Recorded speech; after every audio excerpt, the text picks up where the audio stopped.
नमस्कार। प्रादेशिक समाचार के साथ मैं चंदन कुमार कौंडिल्य। पहले मुख्य समाचार। संसद के दोनों सदनों की कार्यवाही अनिश्चितकाल के लिए स्थगित। बजट सत्र के दौरान लोकसभा में 129% कामकाज हुआ। मुख्यमंत्री हेमंत सोरेन ने हजारीबाग निवासी दिवंगत रुपेश पांडे की माता उर्मिला देवी को नियुक्ति पत्र और 5 लाख रुपए की सहायता राशि का चेक सौंपा। 10,000 से अधिक पोषण सखियों ने राज्य सरकार द्वारा सेवा समाप्त किए जाने के फैसले के खिलाफ उच्च न्यायालय में दायर की याचिका। और चैती छठ महापर्व पर आज छठ व्रतियों ने अस्ताचलगामी सूर्य को अर्घ्य अर्पित किया। कल सुबह उदयीमान सूर्य को अर्घ्य देंगे श्रद्धालु।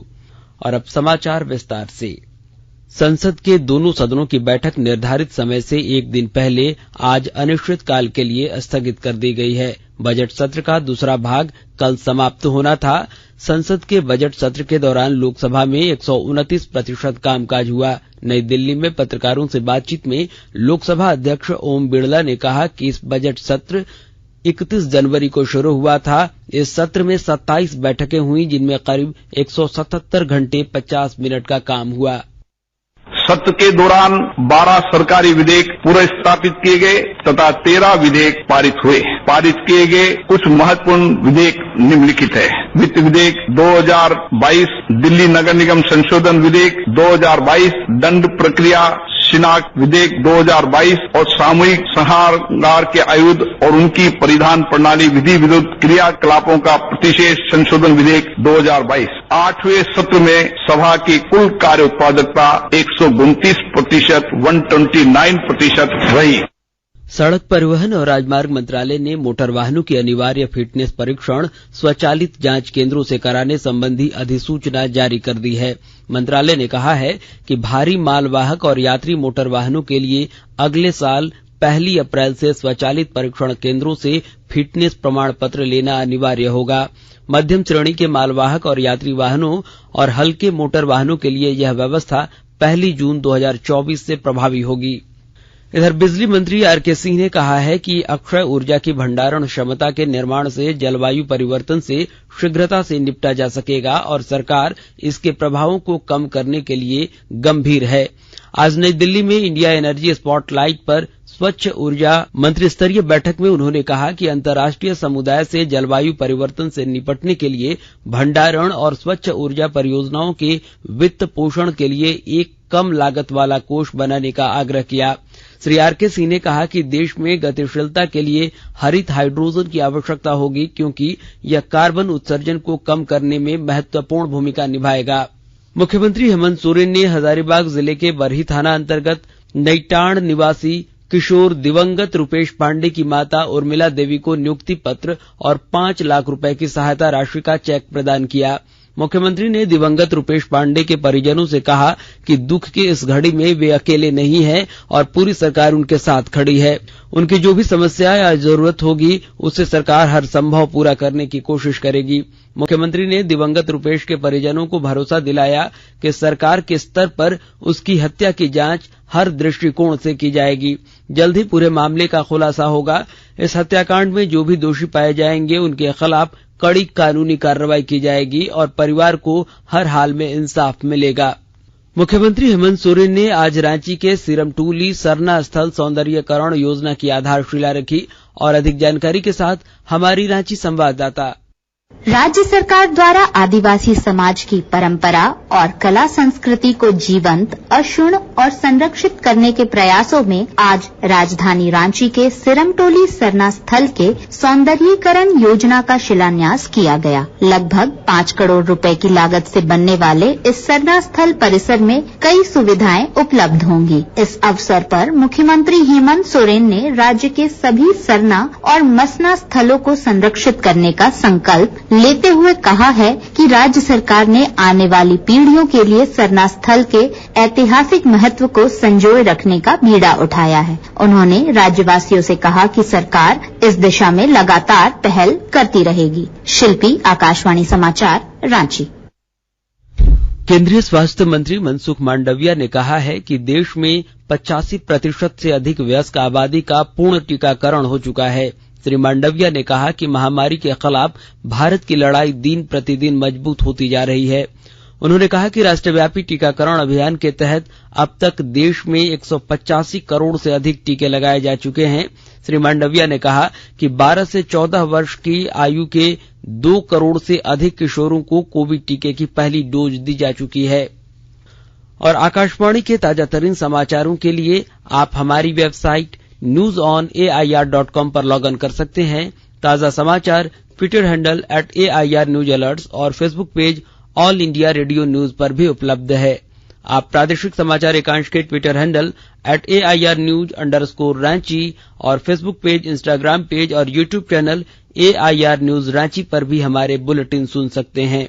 प्रादेशिक समाचार आप आकाशवाणी रांची से सुन। प्रादेशिक समाचार में आपका एक बार फिर से स्वागत है। झारखंड हाईकोर्ट में आज पोषण सखियों ने सेवा समाप्त किए जाने के खिलाफ याचिका दाखिल की है। पोषण सखी संघ की सचिव प्रमिला कुमारी ने सरकार के आदेश को चुनौती देते हुए हाई कोर्ट में याचिका दाखिल की है। उनके अधिवक्ता राधाकृष्ण गुप्ता ने बताया कि राज्य के 6 जिलों में 10,388 पोषण सखियों को बिना किसी कारण और पूर्व नोटिस के ही कार्य मुक्त कर दिया गया।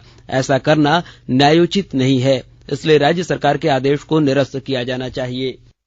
रांची स्थित बिरसा कृषि विश्वविद्यालय के 5 दिवसीय दौरे पर आई भारतीय कृषि अनुसंधान परिषद की एक्रीडिटेशन टीम के अध्यक्ष डॉक्टर AR पाठक ने कहा है कि ICAR महिला छात्रावास और लाइब्रेरी के निर्माण और विकास के लिए उदारता पूर्वक विकास अनुदान प्रदान करेगी।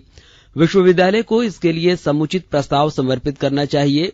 गुजरात स्थित नवसारी और जूनागढ़ कृषि विश्वविद्यालय के कुलपति रह चुके डॉक्टर पाठक आज रांची कृषि महाविद्यालय प्रेक्षागृह में BAU के शिक्षकों को संबोधित कर रहे थे।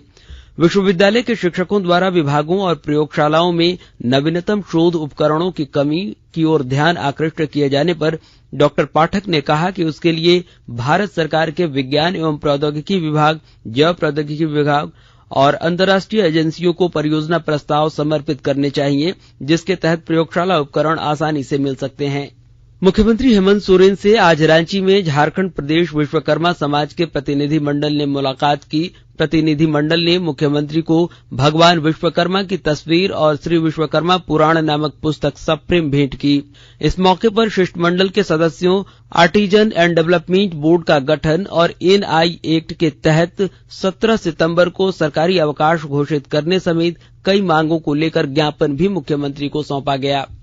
इधर जामताड़ा साइबर थाने की पुलिस ने आज महाराष्ट्र पुलिस के नेतृत्व में लोकेशन के आधार पर छापेमारी कर कर्माटांड थाना के सलैया गांव में छापेमारी कर एक साइबर अपराधी को गिरफ्तार किया है। वहीं जामताड़ा पुलिस ने एक अन्य मामले में हिमाचल प्रदेश पुलिस के नेतृत्व में नारायणपुर थाना के जलैया गांव से भी एक साइबर अपराधी को गिरफ्तार करने में सफलता हासिल की है। इन गिरफ्तार साइबर अपराधियों के पास से पुलिस ने 4 मोबाइल फोन, 13 सिम और एक पासबुक और 2 ATM कार्ड भी बरामद किया है। और अब अमृत महोत्सव क्विज। आजादी का अमृत महोत्सव।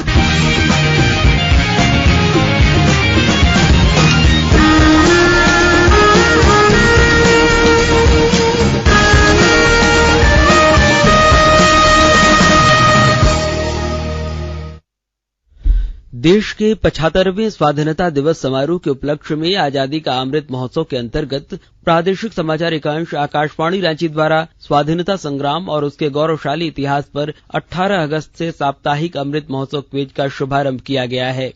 यह क्विज प्रत्येक बुधवार को शाम 7 बजे प्रसारित होने वाले प्रादेशिक समाचार में शामिल किया जा रहा है। अमृत महोत्सव क्विज में आकाशवाणी समाचार रांची के साथ सेंट्रल कोलफील्ड्स लिमिटेड और मिशन ब्लू फाउंडेशन सहयोगी के रूप में शामिल हैं। 6 अप्रैल यानी कल के क्विज में हमारा प्रश्न था, झारखंड के किस विद्रोह को अंग्रेजों ने गंगा नारायण का हंगामा की संज्ञा दी थी? और इसका सही जवाब है भूमिज विद्रोह। इस प्रश्न का सही जवाब भेजने वालों में से आज के लकी विजेता हैं ग्राम बीतापुर, पोस्ट रायडीह, जिला सरायकेला खरसावां के पवन महतो। पवन जी, आपको बहुत बहुत बधाई और आपका ई प्रमाण पत्र और पुरस्कार आपको जल्द ही भेज दिया जाएगा। राज्य में अगले 4-5 दिनों में मौसम में कई बड़े बदलाव की संभावना नहीं है। रांची स्थित भारतीय मौसम विज्ञान विभाग के वैज्ञानिक अभिषेक आनंद ने बताया कि अगले कुछ घंटों में राज्य के कई हिस्सों में लू का असर देखने को मिल सकता है। तापमान का जो ट्रेंड है आने वाले दिनों में कैसे रहेगा, तो कोई बड़ा बदलाव तापमान में आपको अधिकतम तापमान में देखने को नहीं मिलेगा और जो उत्तर पश्चिमी भाग है उसमें आने वाले दिनों में भी हीट वेव और लू की स्थिति बनती हुई देखने को मिलेगी। सिमेट्रिक फीचर की बात करें तो एक साइक्लोनिक सर्कुलेशन है जो दक्षिण पूर्व झारखंड में बना हुआ उसके आसपास के क्षेत्रों में, बट इसकी वजह से झारखंड में बारिश तो नहीं देखने को मिलेगी, बट आंशिक बादल जो दक्षिण पूर्वी भाग है आपका जमशेदपुर वाले सरायकेला खरसावां इन सब एरिया में आपको आंशिक बादल देखने को मिल सकते हैं। तो कुल मिला के कि आने वाले जो 5 दिन है झारखंड में मौसम ड्राई रहेगा, शुष्क रहेगा और अभी आने वाले दिनों में बारिश की संभावना नहीं जताई जा रही है और अभी अधिकतम तापमान से आपको राहत नहीं मिलने वाली है। लोक आस्था के महापर्व चैती छठ के तीसरे दिन आज छठ व्रतियों ने विभिन्न जलाशयों और छठ घाटों पर अस्ताचलगामी सूर्य को अर्घ्य दिया। छठ घाटों पर व्रतियों और अन्य लोगों की भीड़ उमड़ पड़ी। राजधानी रांची स्थित विभिन्न छठ घाट पर छठ व्रतियों के लिए पुलिस प्रशासन और स्थानीय छठ समितियों द्वारा कई प्रबंध किए गए थे। वहीं विधि व्यवस्था संधारण को लेकर पुलिस बलों की तैनाती भी मौके पर रही। नहाय खाए के साथ 4 दिवसीय चैती छठ पर्व की शुरुआत मंगलवार को हुई थी, जिसका समापन कल सुबह उदयीमान सूर्य को अर्घ्य देने के साथ हो जाएगा। विश्व स्वास्थ्य दिवस पर बोकारो इस्पात नगर के लिए विशेष दिन रहा। इस मौके पर नगर भवन में सैकड़ों लोगों की उपस्थिति में दिव्यांग बच्चों ने अपने कलाकार प्रदर्शन कर खुशियां बिखोरी। स्पेशल ओलंपिक भारत संस्था द्वारा आयोजित कार्यक्रम में दिव्यांग बच्चों ने कला के प्रदर्शन के अलावा जॉगिंग कर गिनीज बुक रिकॉर्ड में संस्था का नाम दर्ज करवाया। गौरतलब है कि 75वें अमृत महोत्सव के तहत देश भर के 75 शहरों में आज स्पेशल ओलंपिक भारत द्वारा पुनः खेल की ओर लौटने का कार्यक्रम आयोजित किया गया। इन शहरों में आज एक ही समय पर पूर्वाह्न 11 बजे एक साथ 7,500 दिव्यांग बच्चों ने जॉगिंग की, जो एक गिनीज बुक रिकॉर्ड है। झारखंड के गुमला जिले की एथलीट सुप्रीति कच्छप ने आगामी 2 से 7 अगस्त तक कोलंबिया में आयोजित होने वाले विश्व अंडर 20 एथलेटिक्स चैंपियनशिप में अपनी जगह पक्की कर ली है। केरल में 2 से 6 अप्रैल 2022 तक आयोजित 25वीं राष्ट्रीय federation cup senior athletics championship में गुमला जिले की एथलीट सुप्रीति कच्छप ने शानदार प्रदर्शन करते हुए 5000 मीटर की दौड़ मात्र 16 मिनट 33 सेकेंड में पूरी कर यह उपलब्धि हासिल कर ली है। एथलीट विश्व अंडर 20 एथलेटिक्स चैंपियनशिप 2022 कोलंबिया के लिए दिए गए क्वालिफाई मार्क 16 मिनट 40 सेकेंड से लगभग 7 सेकेंड पहले ही दौड़ पूरी कर ली। और अब संक्षिप्त खबरें। रेलवे सुरक्षा बल ने रांची रेलवे स्टेशन पर स्वर्ण जयंती एक्सप्रेस से 68 किलो गांजा के साथ तस्करी के 5 आरोपितों को गिरफ्तार किया है। कोडरमा थाना क्षेत्र के 3 तारा में भारी मात्रा में एक ट्रक में लदे कीमती पत्थर को पुलिस ने बरामद किया है और इस मामले में ट्रक के चालक समेत 2 लोगों को गिरफ्तार किया है।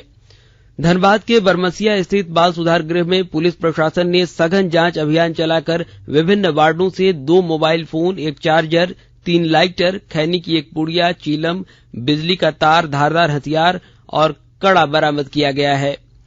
इधर गिरिडीह जिले में बेंगाबाद थाना क्षेत्र के नारायण राम के 18 वर्षीय युवक का शव आज तालाब में मिला। युवक कल से लापता था। और विश्व स्वास्थ्य दिवस के अवसर पर पलामू समाहरणालय के सभागार में कोरोना काल के दौरान स्वास्थ्य क्षेत्र में बेहतर काम करने वाले शिक्षकों को शॉल, मोमेंटो और प्रशस्ति पत्र देकर सम्मानित किया गया। और अंत में मुख्य समाचार एक बार फिर।